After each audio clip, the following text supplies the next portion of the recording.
Dalam sejarah manusia, ada hukuman mati yang dilakukan dengan pedang, ada yang dilakukan dengan tali, ada pula yang dilakukan dengan api. Namun ada satu hukuman yang memadukan seni, teknologi, dan kematian menjadi satu alat eksekusi yang mengerikan. Hukuman itu dikenal sebagai Brazen Bull, atau dalam bahasa Indonesia, banteng perunggu. Asal-usul Brazen Bull kita kembali ke Yunani kuno, sekitar abad ke-6 sebelum Masehi.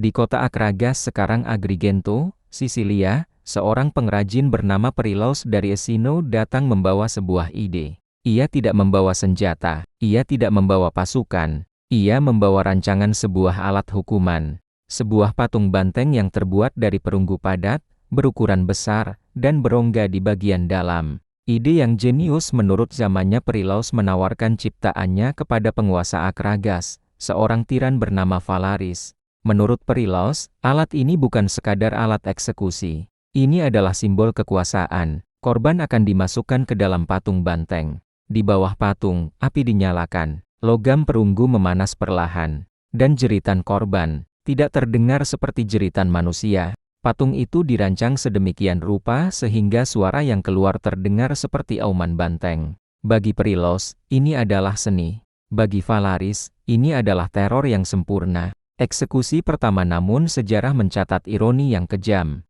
Valaris tertarik, namun juga curiga. Ia meminta Perilaus untuk masuk ke dalam patung tersebut dan mendemonstrasikan suaranya. Begitu Perilaus masuk, pintu dikunci, api dinyalakan, dan sang pencipta menjadi korban pertama dari ciptaannya sendiri.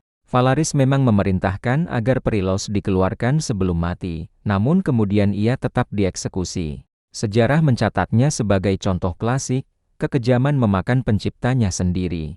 Fungsi sebenarnya Brazen Bull bukan hukuman umum. Ia digunakan untuk musuh politik pemberontak, orang-orang yang dianggap ancaman serius bagi kekuasaan. Eksekusi dilakukan di ruang publik atau dekat istana, bukan untuk keadilan, melainkan untuk pertunjukan kekuasaan. Rakyat tidak hanya melihat kematian, mereka mendengar auman banteng, dan mereka paham pesannya, jangan melawan penguasa. Simbol teror dalam budaya Yunani kuno sering kita kenal sebagai tempat lahirnya filsafat, demokrasi, dan seni. Namun Brazen Bull mengingatkan kita bahwa peradaban tinggi tidak selalu berarti kemanusiaan tinggi.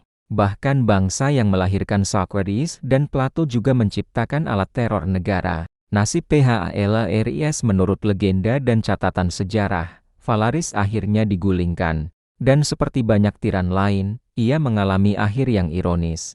Beberapa sumber menyebut bahwa ia dieksekusi menggunakan Brazen Bull yang pernah ia gunakan untuk orang lain. Apakah ini fakta atau legenda? Sejarawan masih berdebat. Namun pesan moralnya jelas, alat teror jarang mati bersama penciptanya. Penyebaran cerita kisah Brazen Bull menyebar luas ke Romawi dan Eropa, bukan karena sering digunakan, melainkan karena kengerian simboliknya. Ia menjadi lambang kekuasaan absolut, hukuman tanpa empati, dan kesombongan manusia terhadap teknologi. Penutup episode Brazen Bull mengajarkan kita bahwa kecerdasan manusia bisa menciptakan keindahan, namun tanpa moral, kecerdasan yang sama bisa melahirkan teror.